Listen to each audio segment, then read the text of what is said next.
अस्सलाम वालेकुम जी, अस्सलाम वालेकुम जी। हाफिज़ मोहम्मद इमरान आपको खुशामदीद कहता है। मेरे साथ हैं फिर लग पता जाएगा मैं पाकिस्तान क्रिकेट टीम के साबिक कप्तान सलमान बट साहब और आप तमाम देखने वालों को खुशामदीद। आप सबका बहुत-बहुत शुक्रिया। आपकी राय का, आपकी हौसला अफ़ज़ाई का। बट साहब अस्सलाम वालेकुम। वालेकुम अस्सलाम आपको और welcome to all the viewers. I hope everybody is fine. चले जी हाफिज जी, क्विकली टू द गेम। जी बट साहब, आज फंडे हुआ है या नहीं हुआ है? क्या मतलब? संडे फंडे कोई क्रिकेट की अच्छी चीज आपको दुनिया भर में आज देखने को मिली है या नहीं मिली है? कोई ऐसा यादगार आपका कोई इतवार का मैच जो आपको याद हो, आपने छुट्टी वाले दिन खेला हो और आपने फिर उसको एक अपनी बैटिंग से फंडे बनाया हो, कोई ऐसा वाकया याद आता है आपको? देखिए, बहुत सारे संडे के मैचेस याद हैं और बहुत सारा जो है वनडे क्रिकेट, हमने क्लब क्रिकेट बहुत ज्यादा होती थी संडे को एज बिगिनर्स जब क्लब से खेल रहे थे।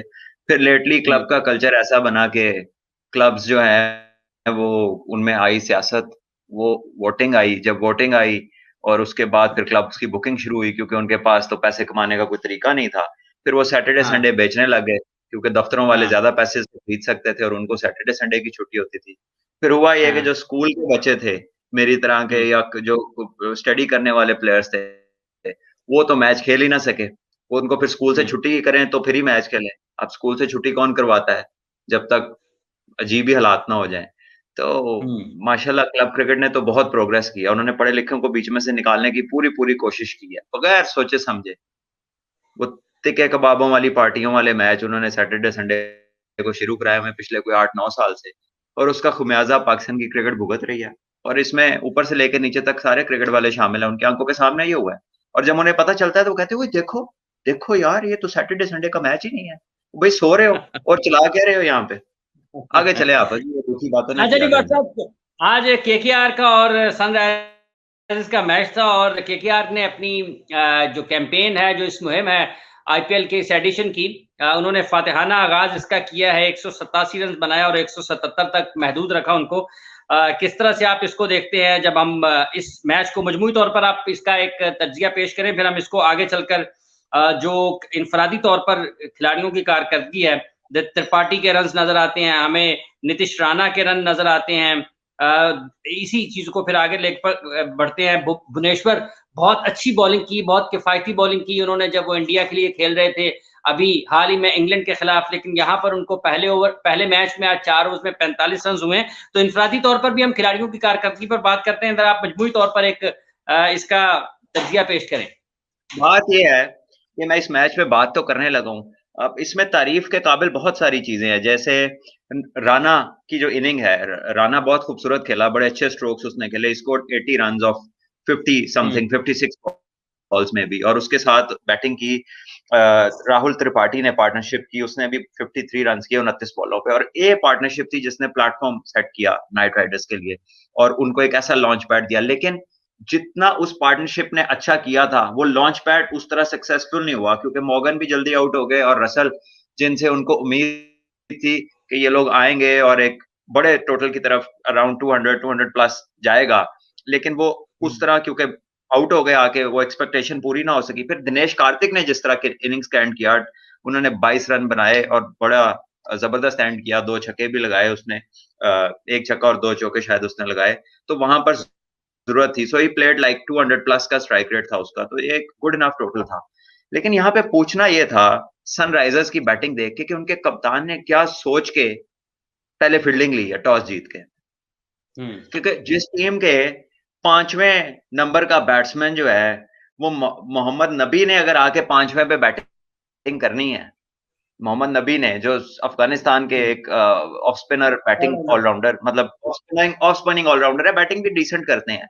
लेकिन वो हुँ, किसी भी अच्छी बैटिंग साइड में नंबर 5 के बैट्समैन नहीं है। तो अगर उसने ठीक है। 5वें पे आना है, तो इसका मतलब है कि आपकी बैटिंग लाइन थिन है, और अगर हुँ, बैटिंग लाइन थिन है, तो अच्छी पिच पे, अच्छी कंडीशंस में आप क्यों पहले बॉलिंग करेंगे? आप उस बैटिंग को अंडर प्रेशर क्यों ले जाएँगे? जबकि आपको पता है कि चेस में सामने बॉलिंग क्या है? पैट कमिंस ने ओवर हुँ, करने हैं, ठीक है? पैट कमिंस के साथ हरभजन है, कितना एक्सपीरियंस है उनको, उसके साथ हालाँकि हरभजन को उन्होंने यूटिलाइज़ नहीं किया पूरा। फिर साकिब अल हुँ, हसन है, बेहतरीन ऑलराउंडर्स में आते हैं वो स्पिन बॉलिंग ऑलराउंडर्स में। उसके साथ प्रसिद्ध उसके साथ प्रसिद्ध है जिसने अभी इंडिया के लिए डेब्यू किया और उसपे उसने 4 विकेट लिए थे अपने डेब्यू पे इंग्लैंड के खिलाफ। रसल अच्छे खासे बॉलर है। तो मेरा मतलब है कि उस बॉलिंग को देखते हुए, कंडीशंस को देखते हुए, अपनी बैटिंग को देखते हुए आप किस तरह टॉस जीत के जो है वो आप उनको पहले खिला सकते हैं। तो that was asking for trouble. मेरी समझ से बाहर था डेविड वार्नर का ये डिसीजन और बहरहाल ही टुक दैट डिसीजन और उसके बाद 187 का जो उन्हें टारगेट मिला, फिर उसमें आते ही उनकी ओपनिंग जो है वो नाकाम रही। वो दोनों बैट्समैन, खुद डेविड वार्नर और रिद्धिमान साहा आउट हो गए 7 रन बना के। अब Riddhiman Saha is a very good cricketer, he is a champion wicket keeper, लेकिन उसकी बैटिंग उस तरह की नहीं है जो T20 को आइडियली यू वांट समबडी कि आप इतनी बड़ी चेज में जा रहे हैं तो आपको कोई एक्सप्लोसिव प्लेयर चाहिए। ठीक है। तो अगर आपके पास बेयरस्टो है तो आप बेयरस्टो को जो है वो चौथे नंबर पे ला रहे हैं, जबकि आपको 190 चेस करना है। तो आप उसको, इंग्लैंड से वो ओपन करता है, आप उसको पहले 6 ओवर्स दें जहां पे वो मैक्सिमम फायदा उठाए, प्रेशर पड़े बॉलिंग लाइन के ऊपर। और बेयरस्टो जिस तरह खेलता है फास्ट बॉलिंग को, उस तरह बाकी लड़के या लोकल लड़कों के लिए उतना वो इतने वो फ्लुएंट नहीं है फास्ट बॉलिंग पे, स्पेशली जब आगे से पैट कमिंस ने बॉलिंग करनी है जो दुनिया का नंबर 1 बॉलर है। तो सॉरी टेक्टिकल मिस्टेक्स हैदराबाद की जो टीम है ना उन्होंने काफी की हैं, और उसके मुकाबले में नाइट राइडर्स जो थे वो जरा स्पॉट ऑन थे with their planning, with their execution. उनके बैट्समैनों ने अच्छी बैटिंग की, उन्होंने बॉलिंग में अच्छी बॉलिंग की। हालांकि हरभजन को उन्होंने यूटिलाइज नहीं किया अभी पूरा, 1 ओवर किया उसने, 8 रन हुए, कोई इतना बुरा ओवर भी नहीं था। बहरहाल for some reason they didn't bowl him, लेकिन I think Sunrisers missed a few tricks. ठीक है। अच्छा, आपके ख्याल में टेक्टिकल जो तकनीकी एतबार से ये जो खेल की हिकमत अमली है मैच की, उसमें गलतियां ज्यादा नजर आती हैं SRH की, जिस वजह से उनको नाकामी का सामना करना पड़ा है? देखिए मैंने आपको बता दिया, पहले तो आप एक कमजोर बैटिंग लाइन के साथ आप टॉस जीत के पहले फील्डिंग का फैसला करते हैं। फिर उसके बाद जो है आप ये नहीं सोचते कि मेरी बैटिंग में 5वें नंबर पे अगर उसने आ जाना है, क्या नाम है, ये जो है मोहम्मद नबी ने आ जाना है, तो आप किस बैटिंग के साथ जा रहे हैं। आगे से आपने खेलना कितने एक्सपीरियंस बॉलर्स को है उस पिच पे। आप अगर चेस करना आपकी इंटेंशन थी तो आपकी बैटिंग तो पावर हाउस होनी चाहिए थी। आप किस तरह केन विलियमसन को मैच नहीं खिलाया आपने। पहली गलती आपके ख्याल में, जब आप टॉस जीतकर बैटिंग के लिए जाते हैं तो इसका मतलब यह है कि आप 2 चीजें करेंगे। एक तो मुखालिफ इसने फील्डिंग की है। ठीक है, हाँ फील्डिंग की है, फील्डिंग की है।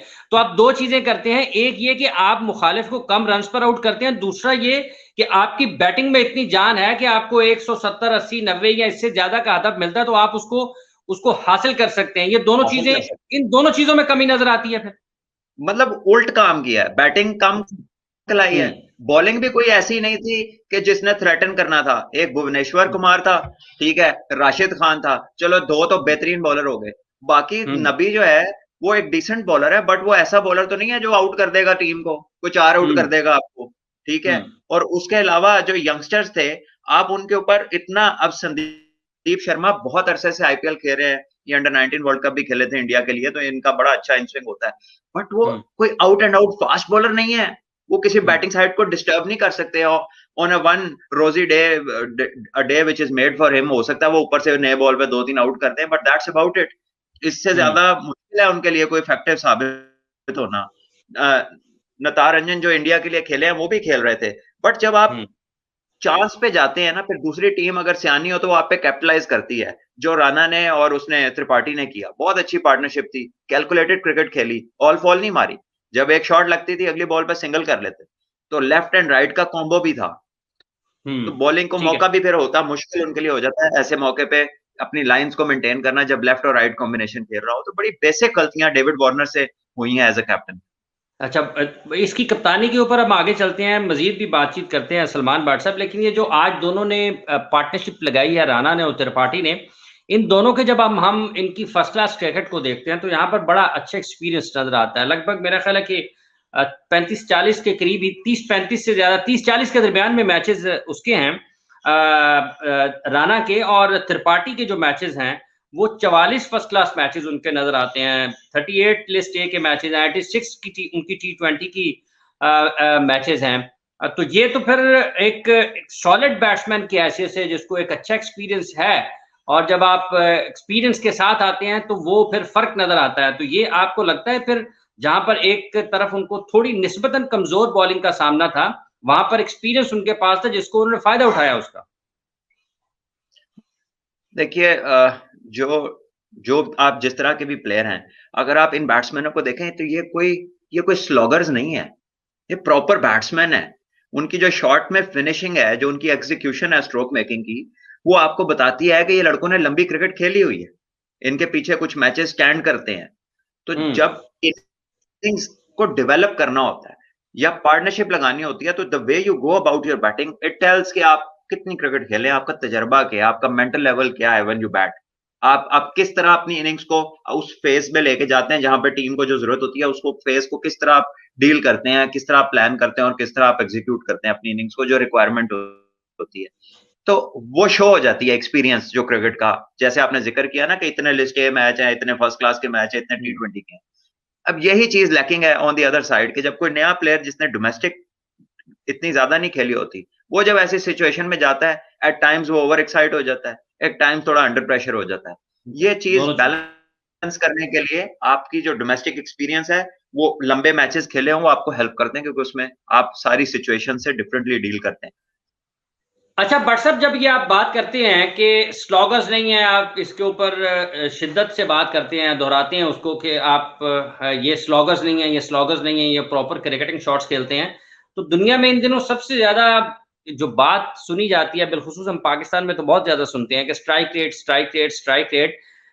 ये किस तरह से आप इसको फिर अलग करेंगे कि स्लॉग जब आप करने के लिए जाते हैं, जब आपने रन्स बनाने हैं ज्यादा तेजी के साथ, तो फिर आपको कोई रिस्क तो लेना पड़ता है, फिर आपको बुनियादों से हटना पड़ता है। हाफिज जी, ये जो स्ट्राइक रेट है ना, ये वो लोग इस लफ्ज को बार बार पकड़ा हुआ उन लोगों ने जिन्होंने क्रिकेट या तो खेली नहीं या फिर खेल के गवाई है। ये दो किस्म के लोग हैं इसमें, या खेल के गुमाई वाले हैं तो या खेली नहीं है। ठीक है, ठीक है। ये स्ट्राइक रेट बनाने का एक प्रोसेस है। ठीक है, और जो जो मेथोडिकल प्लेयर्स होते हैं, जिनको टेक्नीशियन भी होते हैं और स्ट्रांग भी होते हैं, स्ट्राइकिंग पावर भी जिनकी होती है, उनका फर्क ये होता है कि अगर वो स्टार्ट में थोड़ा टाइम ले भी ले तो आगे जाके स्ट्राइक रेट को डेवलप कर लेते हैं, क्योंकि उनका प्रोसेस पूरा होता है। वो उस चीज को जानते हैं कि कहां पर मैंने अटैक करना है, किसको अटैक करना है, उन्हें अपने ऊपर कॉन्फिडेंस होता है। फिर एक होते हैं, वो बस उन्होंने, क्योंकि वो चांस पे होते हैं, उन्होंने घुमाए जाना है, कोशिश करनी है हर बॉल पे हिट करें, हर बॉल को स्ट्रोक लगाएं। ऐसे प्लेयर के 10 मैचों में से 2 दिन होते हैं, और जब उसका बड़ा अच्छा सीजन होता है ना, तो 4 से 5 दिन हो जाते हैं। लेकिन जो कंसिस्टेंट प्रॉपर बैट्समैन होता है, उसके 10 में से 7 या 8 दिन होते हैं स्कोर करने के। इन फॉर्म जब वो होता है ना, तो और जब वो आउट ऑफ फॉर्म होता है तो उसके 3 से 4 दिन होते हैं 10 में से। तो अब ये मेहनत लगती है उस प्रोडक्ट तक पहुंचने में, और वो मेहनत यह है कि वो डोमेस्टिक क्रिकेट में अच्छी तरह रिफाइन होकर फिर इस लेवल पे आए। और यही फर्क है जो कामयाब टीमें हैं उनका, और जो टीमें स्ट्रगल कर रही हैं उनका, यही फर्क है। अच्छा बट साहब, मनीष पांडे ने भी रन किए हैं, और मनीष पांडे के मैं आपके साथ शेयर करूं तो मनीष पांडे के 26 ओडीआई मैचेस हैं, 39 T20 के मैचेस हैं, 91 यानी कि 9 मैच उनके कम हैं। अगर वो 9 मैचेस उनके मुकम्मल होते हैं तो वो 100 उनके फर्स्ट क्लास मैचेस हो जाते हैं। 163 लिस्ट ए के मैचेस हैं। तो ये तो फिर इसका मतलब ये है कि जो आज का मैच है, वो उनके जो फर्स्ट क्लास का निजाम है, जो उनका जो निचली सतह की क्रिकेट है, ये तो सारे का सारा उन्होंने जीता है, जिन्होंने इंडिया के निजाम से, जो उनकी फर्स्ट क्लास क्रिकेट से ऊपर आए हैं। ये तो मैच उन्हीं के दरमियान में था, दोनों तरफ से रन उनके हैं। हाफिज जी, मैं आपको एक बात बताता हूँ। आप आज लड़कों को T10 भी खेलनी है, दुबई की भी खेलनी है, अबू धाबी की भी खेलनी है, श्रीलंका की लीग भी खेलनी है, डोमेस्टिक के मैचों में से छोड़ के उधर जाना है, फिर डोमेस्टिक के मैचों से इजाजत लेके बांग्लादेश की लीग में जाना है, फिर जब ट्रॉफी के फाइनल आते हैं तो कुछ लड़कों ने बिग बैश में जाना होता है। ठीक है जी, तो जब आपका आना जाना ही लगा रहेगा तो आप डोमेस्टिक में खेलोगे किस वक्त? सो उसकी इम्प्लीमेंटेशन का कोई तरीका आज तक कोई पॉलिसी को डिजाइन हुई है? Do you even know who the probables are कि जिन पे हम इनासार करेंगे अगले 10 साल? बात करते हैं ना फ्यूचरिस्टिक, यंगस्टर्स को ले आओ, यंगस्टर डाल दो। यंगस्टर डाल लो, आप पहले अपने 40 निकालो तो सही, और फिर उनके साथ कोई पॉलिसी तो बना के मेंटेन करो कि इसने कितनी दफा बाहर जाना और कितनी दफा नहीं जाना। आपके 20-20 22-22 साल के लड़के T10 खेल रहे हैं, इन पे बैन होनी चाहिए T10, because it doesn't give you even a single portion of skill. 2 ओवरों का स्पेल है उस क्रिकेट में, पूरी टीम ने 10 ओवरों में बैटिंग करनी है, आप उससे सीखते क्या है? व्हाइट वो टेप बॉल का मैच है जो 8 बॉल से हो रहा है, बस सिर्फ ये फर्क है, यही फर्क है, और क्या है उसमें? मुझे बता देना कौन सा बंदा है जो आपको, अगर कोई सिलेक्टर है, कोई टीम मान रही है, तो T10 के ऊपर से किसी की सिलेक्शन हो सकती है? कमाल है। ठीक है। अच्छा और अच्छा इस पे कोई सलमान, पॉलिसी नहीं है। आपके यंग अच्छा बच्चे जा रहे हैं, ठीक हम्म है, आपके यंग बच्चे जा रहे हैं यार उसमें। ये भी अच्छा बट मिसाल के तौर पे अभी गए हैं, आपके डोमेस्टिक के मैच चल रहे हैं, अपनी टीमों को छोड़ छोड़ के के गए गए हैं, हैं। छोड़ के गए, छोड़ के गए, छोड़ के हाँ, गए। तो अब ये बात इसलिए कर रहे हैं कि वहां पे आप जब इंडिया के प्लेयर्स की बात कर रहे हैं कि ये लड़के जो है इनके इतने डोमेस्टिक मैच एक्सपीरियंस है, इनकी एग्जीक्यूशन और फिनिश में नजर आता है कि डोमेस्टिक हाँ कितनी खेली हुई है, उसमें डिटेल्स टेक्निकली डेवलपमेंट हुई हुई है, इसकी डिटेल्स नजर आती हैं। उसकी वजह यह है कि लीग सिर्फ एक है और प्रेफरेंस अपनी क्रिकेट को है, लंबी क्रिकेट को है, और लंबी क्रिकेट से ये छोटे छोटे पोर्शन आपके सारे निकलते रहे। लेकिन अच्छा अब बट आप जो साहब, छोटे छोटे खेलते हैं ना, तो इन्हें जोड़ के भी पूरा मैच नहीं बनता। अरे बट साहब फिर यहाँ पर मुझे एक चीज ये सारी गुफ्तगू में समझ आती है कि जब इंडियन प्रीमियर लीग का डिजाइन किया गया और जब उसको लॉन्च किया गया और जब वो कई वर्षों से मुसलसल चल रही है, तो इंडियन क्रिकेट बोर्ड की तो बड़ी बेहतर पॉलिसी इस हवाले से नजर आती है कि उन्होंने अपने प्लेयर्स के जो माली मामलात थे उनका तहफ़्फ़ुज़ किया, और उसके साथ साथ न सिर्फ उन्होंने खिलाड़ियों के माली मफादात का तहफ़्फ़ुज़ किया, बल्कि उसके साथ साथ अपनी जो क्रिकेट का मयार था वो भी बुलंद किया है, क्योंकि उन्होंने अपनी क्रिकेट को भी ऊपर लेकर गए हैं, अपने प्लेयर्स को दीगर लीग्स में भी जाने से रोका है, और उनको ऐसी हर चीज अपनी जगह अपने मुल्क में मैसर की है कि वो क्रिकेट खेलते रहे, आजादाना तौर पर खेलते रहे, कहीं जाने आने की भी जरूरत नहीं है, ना कुछ मुआशी मुस्तकबिल की उनको फिक्र है, वो हर तरह से आजाद है और वो फिर ग्रो इसीलिए कर रहे हैं। इंग्लिश की एक कहावत है, you can not eat your cake and have it too. ये नहीं हो सकता कि केक तुसी खा भी लो तो तुहाडे को रवे भी। आपको एक काम करना पड़ता है, अगर आपने अपने प्लेयर बचाने हैं, अगर आपने हाँ। अपने प्लेयर बचाने हैं तो आपने कोई पॉलिसी डिजाइन करनी है। ये नहीं हम्म कि वो हर जगह जाए भी, कोई रमजान का हम्म टूर्नामेंट भी ना छोड़े, T20 का और हम्म T10 का, और उसके बाद आके आप ये एक्सपेक्ट करें कि इन्हें वनडे खेलना भी आएगा, इन्हें इनिंग्स हम्म बनाने भी आएगी, इन्हें 4 डे हम्म खेलना भी आएगा, 5 डे खेलना भी आएगा। So you just can hmm, not eat your cake and have it too, simple as that. आपको एक ठीक है। चीज डिजाइन करनी पड़ेगी, कुछ चीज देनी पड़ेगी, फिर कुछ चीज आपके पास आएगी, और वो है आपकी इन्वेस्टमेंट। आपने इन्वेस्ट क्या करना था? आप पहले फाइनेंशियली स्ट्रगल करते हैं, ऊपर से आपके डिपार्टमेंट बंद हो गए, जो क्रिकेटर पहले साल का 50-60 लाख रुपए कमाता था, वो बेचारा 20-22 में आ गया। महंगाई 4 गुना ज्यादा हो गई है। आप बिजली हम्म ऐसे बढ़ाते हैं जिस तरह लोगों के बाल नहीं बढ़ते जिस स्पीड से, ठीक है? तो हमारे इधर लोगों की परेशानियां और हैं, और जिससे कंपैरिजन हो रहा है उनके पास ये परेशानी नहीं है। लेट्स मूव फॉरवर्ड, आज के मैच पर अच्छा डिस्कस बादशाह जी, करते हैं, वरना दुखी की रियलिटी है जिसको बार बार रगड़ने का फायदा कोई नहीं। ठीक है, जॉनी बेरिस्टो को आपने आज जिक्र किया है, तो यहां पर वो नजर आते हैं चौथे नंबर पर खेलते हुए, तो आपको लगता है कि ये अगर उसको निकालकर ऊपर लेके आते हैं तो उनका मिडिल ऑर्डर थोड़ा सा एक अच्छे बैट्समैन से महरूम होगा, उनको यहां पर कुछ छेड़छाड़ करना पड़ेगी? और दूसरी बात यह कि क्या आप समझते हैं कि जॉनी का नंबर अगर नीचे चला जाएगा तो उससे ऐसा फर्क नहीं पड़ने वाला? देखिए जी, अगर आपको मिडिल ऑर्डर की फिक्र है इतनी, तो फिर मुझे हम्म बताएं कि किस तरह इस टीम के अंदर केन विलियमसन किस तरह बाहर बैठता है। अगर आपको बैट्समैन चाहिए हम्म तो फिर केन विलियमसन को क्यों नहीं खिलाया डेविड वार्नर ने? अब आई डोंट नो कि वो इंजरी तो नहीं लग रही थी मुझे, वो बाहर बैठे हुए थे और बाहर बैठे थे बिब पहन के। बिब का मतलब है कि वो उन 3 लड़कों में थे जो अंदर फील्डिंग में भी आ सकते हैं, ठीक है? हम्म तो अगर वो ठीक है और फिट हैं तो फिर वो किसी टीम में बाहर तो नहीं बैठते, और इनमें पूरी टीम में एक भी बैट्समैन उसके मुकाबले का नहीं है। यानी कि वार्नर एक हाफ द बैट्समैन है और हाफ हिटर है। वार्नर कोई proper proper technician of the game नहीं है, ठीक है। ठीक है ना? हम्म आपको एक बैट्समैन तो चाहिए जो हिट भी मारे और जिसको इनिंग कंट्रोल करनी और चलानी आती हो। तो ये तो सोल रिलायंस इनकी वार्नर के ऊपर थी, मनीष और जॉनी बेयरस्टो।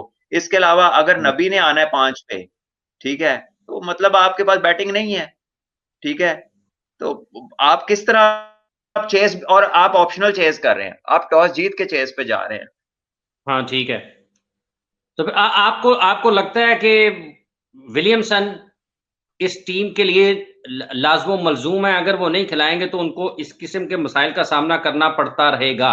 पहले तो मैं इस बात से परेशान हूं, अल्लाह करे कि मुझे जो मैं सोच रहा हूँ वही हो कि विलियमसन ने कहा हो कि मैं कैप्टनसी नहीं करना चाहता, वरना उसकी प्रेजेंस में डेविड वार्नर कैसे कप्तान हो सकता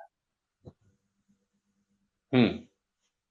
तो दुनिया का टॉप कप्तानों में है, टॉप लीडरशिप है उसकी, तीनों फॉर्मेट्स में आउटस्टैंडिंग प्लेयर है। तो मेरा नहीं ख्याल कि वो बाहर होता है इस टीम में, और अगर वो खेलता है तो उसी को कप्तान भी होना चाहिए, far more skilful as a captain than this guy leading the team. ठीक है। अच्छा बट सर, 2-3 चीजें बड़ी इंपॉर्टेंट है आज। एक तो ये है कि एशिया कप मुलतवी हुआ है, और फिर उसके एक साथ और साथ। चीज इसमें बड़ी क्रिमिनल हुई है हाफिज जी, जी जी ये बट सर। 5 ओवर पे मैच खत्म हो गया, यानी कि आपने 190 करना है, तो आपने फिर कोशिश ही नहीं की, कहीं ना कहीं आप फंसे रहे हैं बीच में, आपने 5 आउट पे आपके 20 ओवर खत्म हो गए।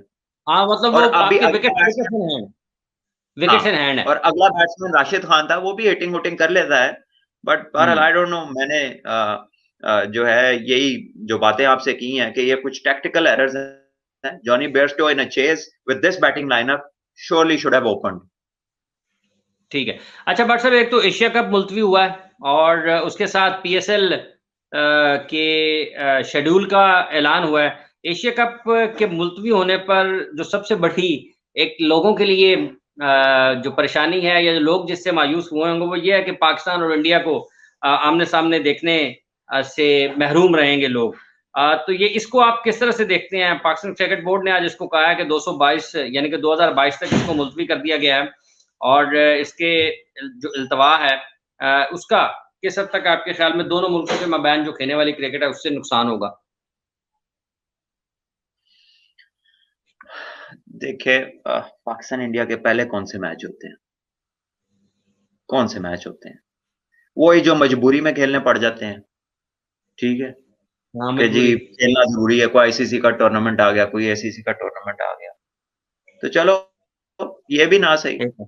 एक आधा ठीक होना ये था भी। वो भी नहीं होगा, इससे ज्यादा क्या इसका दुख मनाए बैठ के? अभी ब्लाइंड टीम खेल के आई है वैसे बट सर, क्या? ब्लाइंड टीम खेल के आई है। चले अच्छी बात है, कम से कम वो तो बेचारे खेल आए हैं। अच्छा बट साहब, ये पीएसएल तो के मैं, जी इस जी। तरह की बड़े मिसालें हैं। कुछ अरसा पहले बांग्लादेश ने पाकिस्तान आना था, बांग्लादेश की टीम ने, तो उनके सिक्योरिटी कंसर्न्स थे। अब ये बड़ी कमाल की बात है, उन्होंने वुमेन्स की टीम पहले पाकिस्तान भेज दी कि अगर ये हाँ दौरा वुमेन्स ठीक भेजी। जाएगा तो फिर हम लड़कों की टीम भेजेंगे। अगर कहीं हालात खराब हो या आपको कहीं खतरा हो तो वहां पे आप पहले खवातीन को भेजते हैं कि बंदों को भेजते हैं? हम्म। यानी घर का दरवाजा जब खटखटाता है कोई और आपको नहीं पता कौन आया है, तो घर से औरत बाहर जाती है देखने या बंदा जाता है देखने? मर्द ही जाता है कमाल की भाई। उन्होंने, है उन्होंने उन्होंने औरतों की टीम भेज दी कि जाओ जो हालात ठीक हुए तो फिर बंदे भेजो। अच्छा बट सर, पीएसएल के शेड्यूल अनाउंस हुई है। पीएसएल की शेड्यूल अनाउंस हुई है और पीएसएल के शेड्यूल के मुताबिक जो कोविड प्रोटोकॉल्स हैं उनको बड़ा उनके ऊपर तवज्जो दी गई है, बड़ी बातचीत हुई है और उसकी तफसीलात ये हैं कि 22 मई से 7 रोज का करंतना होगा और उसके बाद 3 रोज की ट्रेनिंग होगी और फिर 1 जून से इन मैचेस का आगाज होगा और पहला मैच लाहौर कलंदर्स और इस्लामाबाद यूनाइटेड के मबैन खेला जाएगा। फिर कुछ दिनों में 2-2 मैचेस भी रखे गए हैं। तो आप इस शेड्यूल को किस तरह से देखते हैं? जून के मौसम में अगर आप ये करते हैं और फिर कराची में आप उसके बाद आपने अपना फर्स्ट क्लास सीजन भी शुरू करना है। ये तो खैर हम इसके ऊपर बाद में बात करेंगे, लेकिन शेड्यूल अनाउंस हुआ है, किस तरह से देखते हैं इसको? देखिए ठीक है, आई थिंक स्केड्यूल को इतना मुश्किल नहीं होगा। रात के 8 बजे आपने मैच खेलना है, वो उस टाइम पे हवा भी चल रही होती है, टेम्परेचर कूल डाउन हो जाता है, और हम्म। कराची में जून जुलाई उतना सख्त नहीं है जितना लाहौर में है या पंजाब वाली हम्म। साइड पे है। वहां पर हम्म। जून जुलाई ट्रॉपिकल एरिया है, समंदर है, हवा वो चलती है, इससे बेहतर मौसम होता है। सो आई थिंक स्केड्यूल के साथ कोई मसला नहीं है। और जो हम कल हम्म। बात कर रहे थे वही टाइम डिसाइड किया उन्होंने 2 मैचेस का, एक 5 बजे शुरू होगा और दूसरा रात को हाँ 10 बजे शुरू होगा। और जो एक सिंगल है, जो हर डे एक मैच है, वो 8 बजे रात को शुरू होगा। So timings are good, hopefully everything goes according to the plan. इस दफा बायोस्फीयर और बबल को इंश्योर करने के लिए उन्होंने कोई प्रोफेशनल्स की टीम हायर की है, तो होपफुली वो वाली चीजें भी नहीं होंगी। अच्छा भट्ट साहब, ये जो नुकसान हुआ था पाकिस्तान सुपर लीग के मुलतवी होने से, उसके ऊपर किसी को कुछ नहीं कहा जाना चाहिए?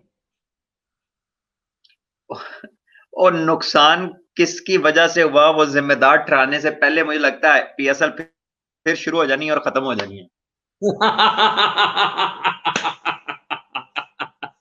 नहीं, वो अभी तक तो कुछ उस पे कोई रिपोर्ट तो आई है, बट उससे बाहर कुछ नहीं आया। उसके उस बासलाहियत शख्स का नाम तो आना चाहिए ना, जिसने इतनी बड़ी कारकर्दगी दिखाई है, पूरी की पूरी लीग मुलतवी करा दी है। भले एक था, दो था, तीन था, पता तो लगना चाहिए ना सर, हुआ क्या है यहाँ पर, किसने? अगर अगर अगर कोई खिलाड़ी कहीं पर गलती करता है या जानबूझकर कर देता है या कहीं पर फंस फुस कर हो जाती है, वो तो उसको तो किसी सूरत वो तो जीरो टॉलरेंस पॉलिसी हो जाती है। ये जो पूरे मुल्क का नाम था, अगर यहाँ पर कोई खराबी हुई है तो यहाँ पर सबको बचाया जा रहा है, ये जीरो टॉलरेंस पॉलिसी यहाँ पर नहीं होनी चाहिए।